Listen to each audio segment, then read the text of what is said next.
2 క్రితం కేసీఆర్ గారి ప్రభుత్వంలో ఉన్నప్పుడు కట్టిన పిల్లర్లు గత 2 సంవత్సరాల నుంచి మళ్ళీ ప్రభుత్వాన్ని వేడుకున్నా కూడాను కనీసం ఆ బ్రిడ్జికి ఫకీర్కొండాపూర్ గ్రామానికి పోవాల్సిన బ్రిడ్జికి ఇప్పటి వరకు గత 21 నెలల్లో కనీసం ఇటుక పిల్ల కూడా పేర్చలేదు.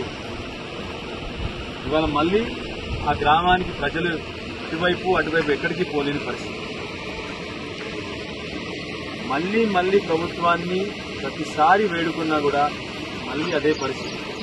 21 నెలల్లో కనీసం ఆ కాంట్రాక్టర్ బిల్లు రాలేదు, ఒక ఇటుక పిల్ల పేర్చలేదు, ఇందులో కాదని పని. మళ్ళీ ఒకసారి ప్రభుత్వాన్ని వేడుకుంటాం, చూడన్నా నిద్రలేవండి, దయచేసి ప్రజల కష్టాలు చూడండి. అటువైపున ప్రజలు అటువైపు, ఇటువైపున ప్రజలు. వ్యవసాయానికి వాళ్ళ గ్రామాల నుంచి వాళ్ళు పోవాల్సిన పొలాలకు పోలేని పరిస్థితి, హాస్పిటల్ పోదామంటే పోలేని పరిస్థితి. వాళ్ళ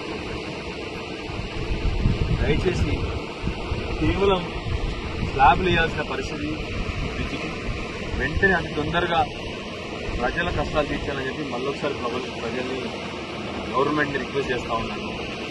ఇంకా ఈ ప్రాబ్లమ్ని వచ్చే వర్షాకాలం కన్నా ఈ సీజన్లో ఫినిష్ చేసి వచ్చే వర్షాకాలం కన్నా మళ్ళీ ఈ ప్రాబ్లం రాకుండా చూసుకోవాలని చెప్పి ప్రభుత్వాన్ని మళ్ళొకసారి వేడుకుంటాము.